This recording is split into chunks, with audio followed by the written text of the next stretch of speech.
Hi, hello friends. Welcome to the Mitra's Kitchen. நம்ம இன்னைக்கு பார்க்க போற ரெசிபி எல்லாருக்கும் ரொம்ப பிடிச்ச ரொம்ப ஈஸியா செய்யக்கூடிய ரெசிபி தான் பார்க்க போறோம். ஃப்ரூட் கேசரி எப்படி செய்யறதா பார்க்க போறோம். ஃபர்ஸ்ட் அதுக்கு தேவையான இன்கிரிடியன்ட் என்னன்னு நாம பார்த்துக்கலாமா?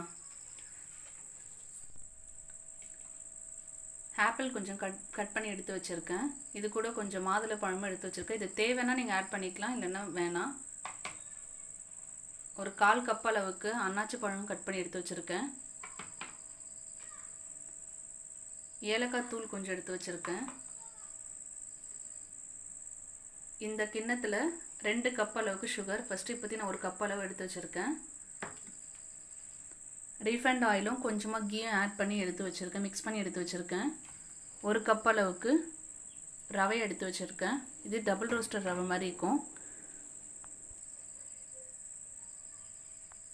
கொஞ்சமா முந்திரியும் திராட்சையும் எடுத்து வச்சிருக்கேன். நெக்ஸ்ட் ஓகே ஃப்ரெண்ட்ஸ், ஃபர்ஸ்ட் நம்ம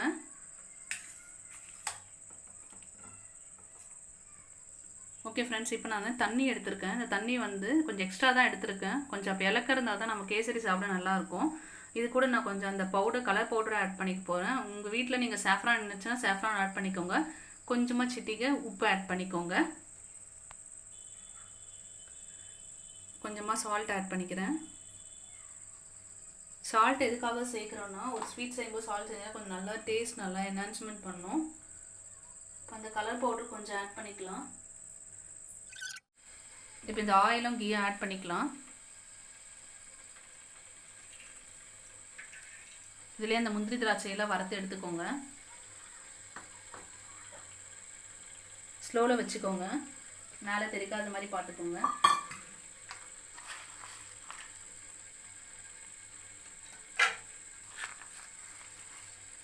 இந்த திராட்சை என்ன கருப்பாகுதுன்னு நினைக்காதீங்க, இது பிளாக் திராட்சை.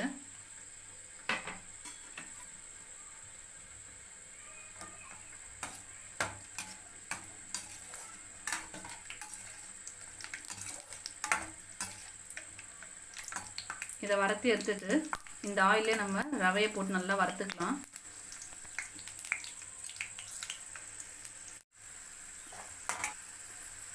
இந்த முந்திரி திராட்சை நல்லா வறுத்தாச்சு.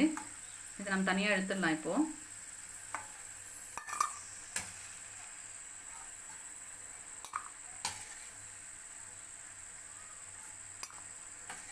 ஸோ இதே கடாயில் நம்ம இந்த ரவையை போட்டு நல்லா வறுத்துக்கலாம். ஸ்லோவில் வச்சுக்கோங்க ஸ்டவ்வை.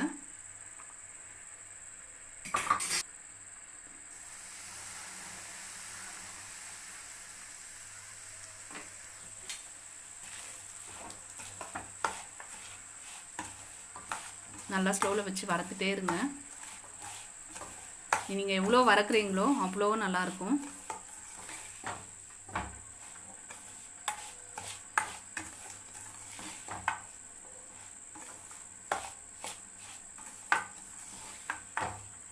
இந்த பாயில் தண்ணி நான் ஆட் பண்ணிட்டேன். நல்லா மிக்ஸ் பண்ணிக்கோங்க. இந்த கட்டிலாம் இல்லாத மாதிரி மிக்ஸ் பண்ணிக்கோங்க. பார்க்கவே நல்லா இருக்கு பாருங்கள், க்ரீன் கலரில். சாஃப்ரான் இருந்தால் நீங்கள் ஆட் பண்ணிக்கலாம். நல்லா தண்ணி கொஞ்சம் எக்ஸ்ட்ராவே வச்சு பண்ணுங்கள், ஏன்னா ரவை வந்து தண்ணியை சட்டுன்னு இழுத்துரும். ஸ்லோவில் வச்சுக்கோங்க. ஸ்லோவில் வச்சு நல்லா மிக்ஸ் பண்ணுங்கள்.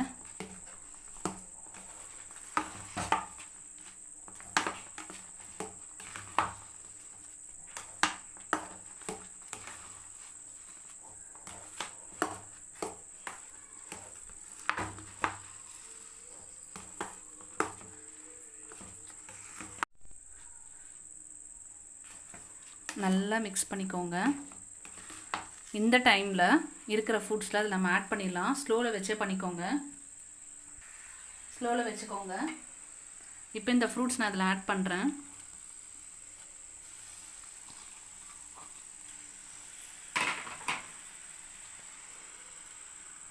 அன்னாச்சி பழமாக ஆட் பண்ணுறேன். நல்லா மிக்ஸ் பண்ணுங்கள்.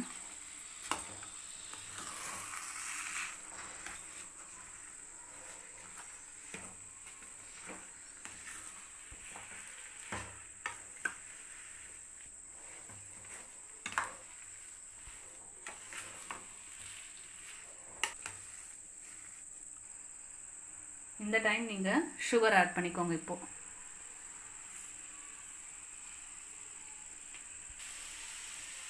இன்னும் ஒரு 3/4 கப் அளவுக்கு சுகர் ஆட் பண்ணிக்கோங்க. சுகர் போட்டோடனே கொஞ்சம் மெல்ட் ஆகும் ரவை.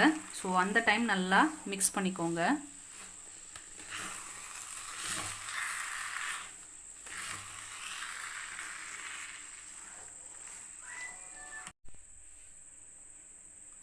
பார்த்தீங்களா எப்படி நல்லா மெல்ட் ஆகிடுச்சு சுகர் போட்டோன்னே.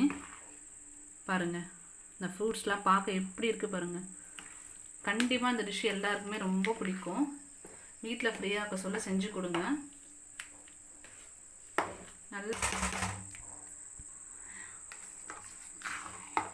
நல்லா மிக்ஸ் பண்ணினே இருங்க.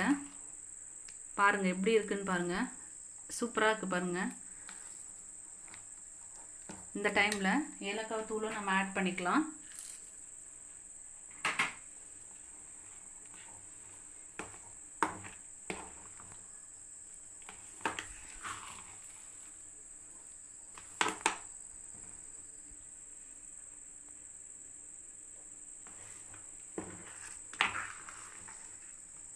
கொஞ்சம் ஓரளவுக்கு திக்னஸ் மாதிரி வர டைமில் இருக்கிற மிச்சம் இருக்கிற ஆயிலை ஆட் பண்ணிக்கோங்க.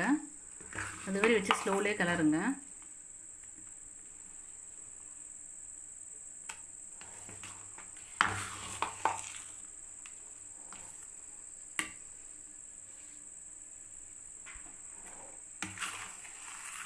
ஏலக்காய் தூளும் போட்டாச்சு. இப்போ நம்ம முந்திரி திராட்சை போட்டுக்கலாம்.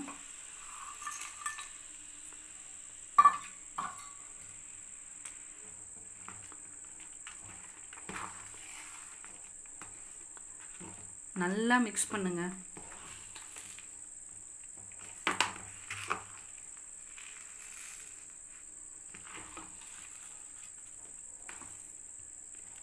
ஸோ இப்போது ஆயில் ஆட் பண்ணிக்கலாம்.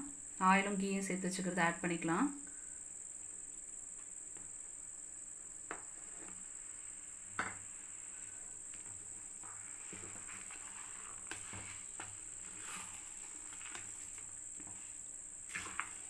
நல்லா ஆட் பண்ணி மிக்ஸ் பண்ணிவிட்டு ஒரு 5 மினிட்ஸ் ஸ்லோலே வச்சுட்டு மூடிடுங்க. அந்த ஆயிலெலாம் அப்படியே ஃபுல்லாக மிக்ஸ் ஆகிடும் இது கூட.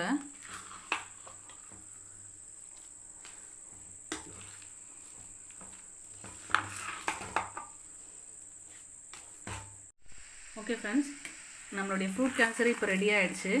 பாருங்கள் எப்படி இருக்குது பாருங்கள். கண்டிப்பாக இந்த டிஷ் வந்து எல்லாருக்குமே ரொம்ப பிடிக்கும். வீட்டில் இருக்கிறவங்களுக்கு செஞ்சு கொடுங்க. இந்த டிஷ் உங்களுக்கு ரொம்ப பிடிச்சிருந்தா கமெண்ட் பண்ணுங்கள், லைக் பண்ணுங்கள், ஷேர் பண்ணுங்கள், பக்கத்தில் இருக்க பெல் ஐக்கானை கிளிக் பண்ணுங்கள். தேங்க்ஸ் ஃபார் வாட்சிங்.